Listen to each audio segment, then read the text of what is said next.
Hey, welcome back. All right, you can see that I have started assembling everything. I'm going through that critical mock-up phase now, where I want to make sure everything fits, everything's aligned, trim, especially after I screwed up and didn't have this door perfectly aligned. Windshield, dash, I mocked up all the pedals, I've mocked up all the steering. We've got the front end on, and everything looks really good. I didn't completely mount the front end on. I just kind of got everything into place, mainly because I need to mount all my accessories, the power steering pump and the alternator and everything on the engine, as well as everything on the firewall, so that I can just make sure everything works together before I start getting into critical paint.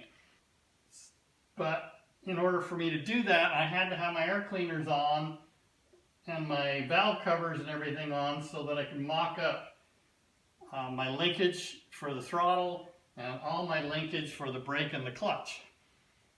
And I'm glad I did, because the brake booster and the valve covers collided. So I've got that all adjusted, and it was a lot of work on modifying. I thought I was going to have to re-drill and weld over holes in my painted firewall. It's not that big of a deal because it's just semi-gloss black, but then you gotta mask it and all those steps. So the linkage I needed to get for the throttle, so I wanted to make sure all of that cleared the air cleaner. So yeah, just a lot of kind of time wasters in a way if you think about it, but they're just really critical, because if anything does go wrong, now's the time to fix it. So I'll get the camera and I'll show you all those areas, and then I need to pull this fender well off now because I need to do all the linkage for the steering. I've got a custom tilt wheel steering column. It's a GM style. So it's going to be easier for me to take all this back off and do that. But now that I know everything fits, I can get it out of the way, store it aside, and start working on some of these other details before I get the rest of it in paint. Okay, you can see now the brackets hit my fender well right here. And the pump, when it was all the way out, adjusted for the original fan belt, which was the 66 Mustang. This pump also hit the fender well. But once I changed the fan belt, I had to cut off both of these brackets, and then I shortened them up a little over an inch and welded them back on.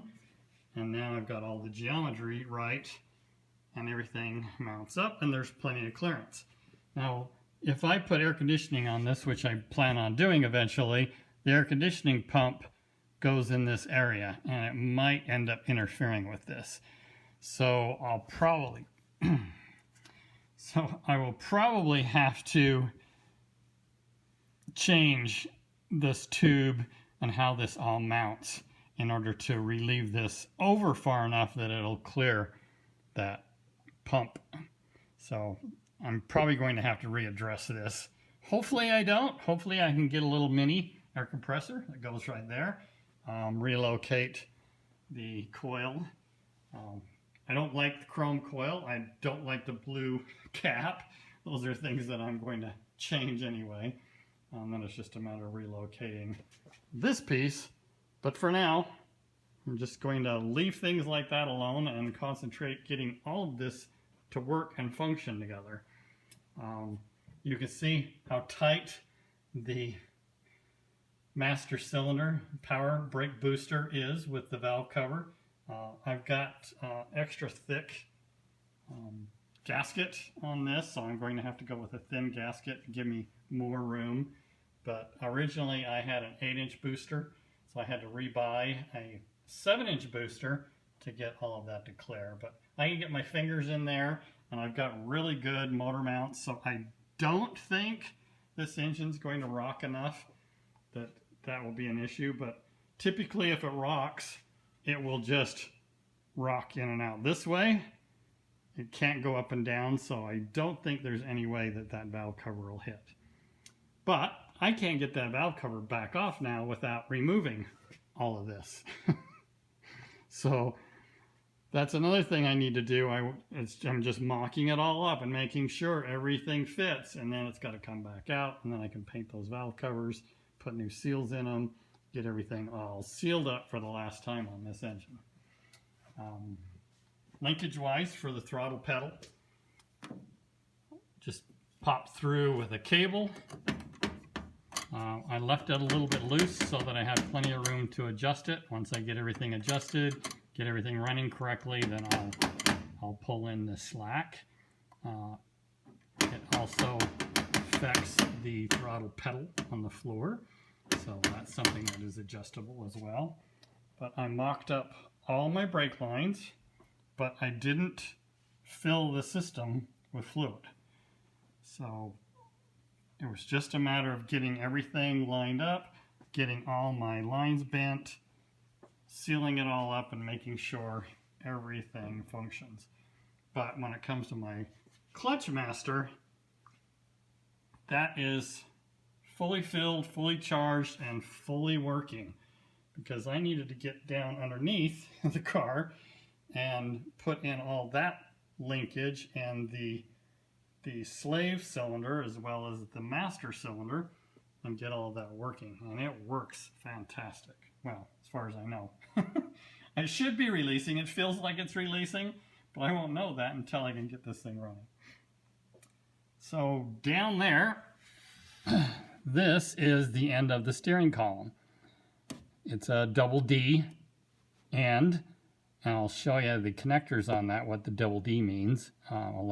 Some are just a single D. The best is the double D, in my opinion.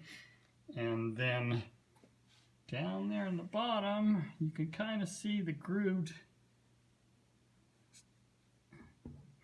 spline very far just past that oil filter. That has a U-joint there, and then you can't quite see it, but there is a hole right here in the engine mount. I will put a Heim joint on that will hold another U-joint here, and then there will be another U-joint here.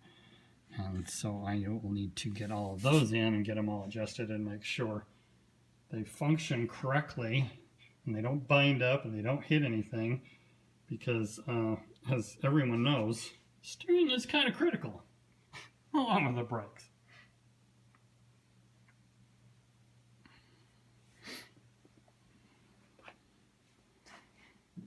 So here is my steering column. I bought a modified 40 Ford steering wheel. And it's just got a gloss center cap, but I most likely will two-tone that steering wheel along with two-toning the dash. That'll match the two-tone body. So once I get some light down here so you can see, I have a 1960 Pontiac throttle pedal with some custom linkage for that cable going to the fuel injection carburetor. These pedals are custom pedals that are made for hot rods. The e-brake is the original factory e-brake. All new cables, and then the cabling system that goes to the rear with the disc brake setup is all custom. The clutch, master cylinder, those two still need to have a neutral safety switch for the clutch and a brake light switch for the brakes. But up here you can see where that all ties in to the bottom of the dash. So the dash is tied in to the pedals. The pedals is tied into a cross member that goes all the way across under the dash. That is the original cross member from the old dash. And then the firewall I reinforced with a heavier gauge metal. And where the steering goes through the firewall, that is a custom billet aluminum piece. And it has adjustable screws so that you can put that right on top of the carpet and padding.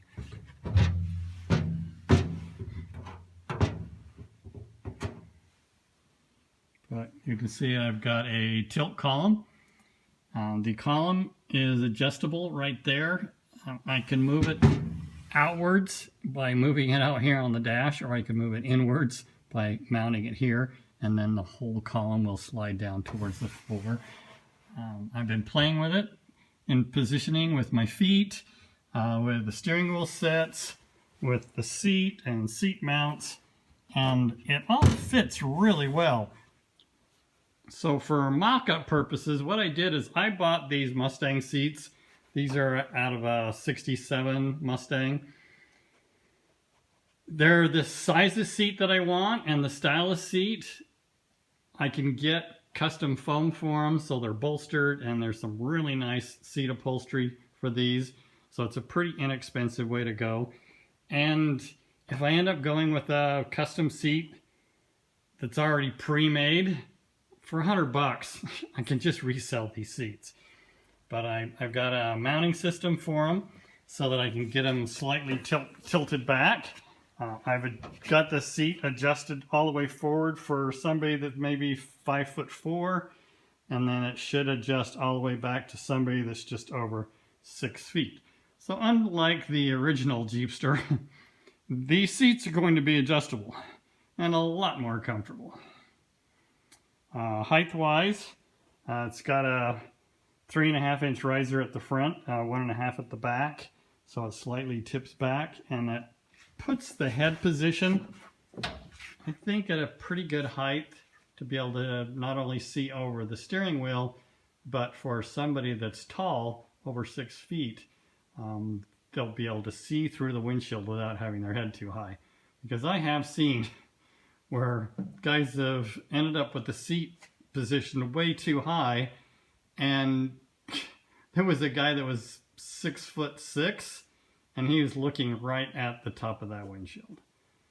So yeah, all those things that have to be considered when you're going custom. And then I specifically went with the smaller diameter steering wheel just for clearing everything, because it is just so tight side to side. Give you plenty of elbow room and plenty of driving space. And then the center gauge cluster will be a custom 1950 Ford piece that is all digital, which is going to be really cool. It'll have the analog looking sweeping dials, but it's all digital. So it's got the full tilt, so you can get the steering down on your lap if you want. And then I've got all the clearance for my 4-speed. But the 4-speed shifting linkage from the 66 Mustang puts this shifter back along the floor. So I'm going to have to go with a different shifter. Now, the shift linkage that's on the transmission, there is a shifter for a bench seat for a Falcon or a Fairlane that should work perfectly. All the linkage is there, and this linkage is all really tight. It's just a matter of changing the shifter to something that stands more straight up. So that's pretty cool. I'll be most likely buying that. I'm going to take the shifter that I have already and just heat it up and bend it and see if I can reuse it. Because I plan on painting it all black anyways. So anyway, that is everything mocked up. Now I need to take this back off and set up all the linkage to the steering. One more tip I have when it comes to aligning everything: make sure that the vehicle is sitting on all 4 wheels. If you've got it up on jack stands, make sure they're positioned under the axles, or I have these rear tires on a block, and I've got the front suspension mounted right underneath the crossmember, so that there is no flexing of the body. You don't want it to have your jack stands out on the corners and having the body flex and adjusting your doors, and then when you set it down, the doors release or lift, or just things don't line up again. So yeah, make sure all four wheels are either on the ground or you've got all four wheels suspended in a way that the weight is on that suspension. Okay, so here are all the components to linking from the steering column to the rack and pinion. You'll need a splined U-joint with a double D. Now, when I worked at the hot rod shop 15, 20 years ago, it was common to see both a double D as well as a D-shape column. The D is just that, it looks like a D. The double D is it's flat on both sides. That's how the whole double D got started.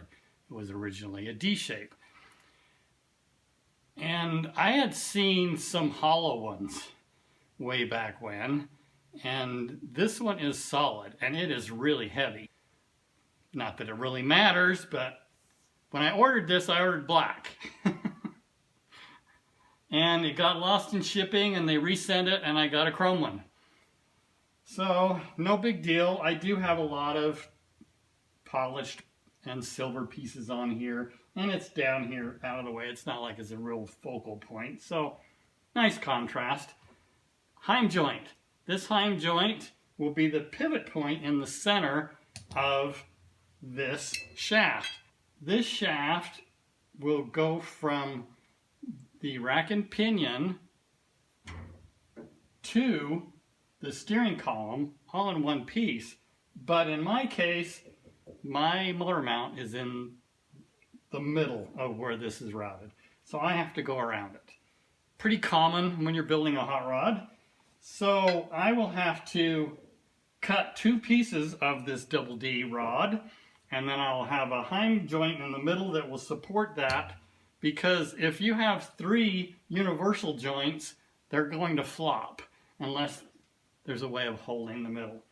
So again, this one's splined, that goes to the rack and pinion and the double D. Then I've got one that should be in the middle. Nope, actually this is the one that goes to the steering column. The steering column has a double D shaft coming out the end, but it is actually larger than this shaft. This shaft is designed where, and the steering column is designed where this will actually fit inside of the end of that column. So if you had things all aligned where you could bring this shaft straight up in, then you could have it as a slip. And that would slide in and out of the steering column, and then wherever your U-joint was to realign further down here, it's like I could potentially have a piece coming out here, have a U-joint right here, and one more down there, and then I could have a slip joint and a heim joint here and connect down there. But with the fender well and my brake lines and my oil filter, I opted to go around underneath it and go with three joints. But I could have put this up here. Well, no, now that I'm looking at it, it wouldn't work. So that works best then to have three joints. So this one, and then the one in the middle will be a double D on both ends. So there's really three different joints that make up this steering column. One to the rack, one to the steering column, and one floater in the middle. And each one of these is set up so that it is clamped from both sides of this D shaft. And one, you'll see, is short and one is long. The long one is intended to be drilled all the way through this shaft. And if it is hardened steel, which I'm pretty sure it is, it's not going to be easy to drill all the way through it. But you'll drill all the way through so that this set screw is tightened all the way down, and then the outer nut locks it in place. And then this one, you can drill through again if you want to go through both ways, and then this would butt up against this one and guarantee that it is not going to come out. But you can also damage those threads so that you can't get it out, or it's very difficult to get out, especially when you're just using an Allen wrench. So I will dimple it for this one to lock into place, and I will drill it to lock into place for this side. And each one is that way. The steering column is not drilled anywhere, so it makes it adjustable. The way this one is set up, I will bring it all the way in and bottom it out on the steering column, but that brings up another point. If you bring it out too far on both sides, if you've got the double D on one side and then you've got the steering column or the spline joint on the other, you can go too far and you can mess up the ability for this to flex. It will hit on the end of the double D shaft. So you have to be careful on how far you get these inside. So that's where all of this becomes really critical, to have this piece cut exactly each length for each U-joint. I have a 3-foot bar, so I will have plenty to play with, just in case I end up cutting something too short. Or I cut a piece and then another piece and then realize, oh, well, that doesn't quite pivot correctly, and then I've got to move it. But I'll try my best to do it all first try. So this first cut, it looks like I need about 7.5 inches.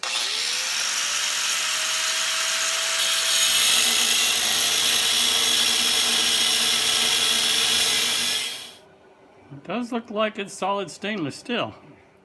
So when you're assembling these joints, you need to make sure that this shaft doesn't come down too far and interfere with the movement of that. Because you can easily run those in too far and then it'll interfere. And then what I do is, the ends of these are kind of rough so that they bite. Run it in, tighten it up as tight as you can, tighten it and take it loose a few times so that it really scores and leaves a mark on that shaft, and then you can go back and drill that once you remove it so you don't damage the threads, and you can countersink that down in enough that once you lock in these little locking nuts, then it'll lock it into place and ensure that there's no way that's going to come out.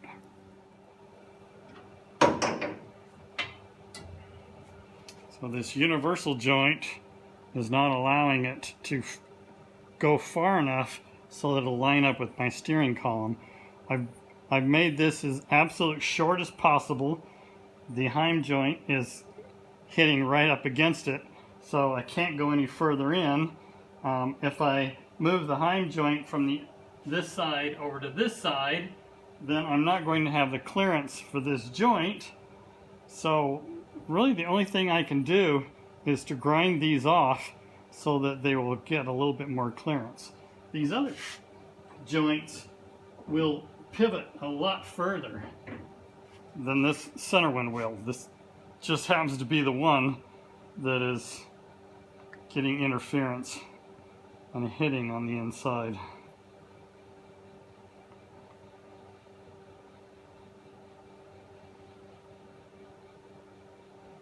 So I just need to take a grinder and just grind that off a little bit. And I removed the oil filter just so I could get a good view of everything and make sure there's no interference, it's not binding up anywhere.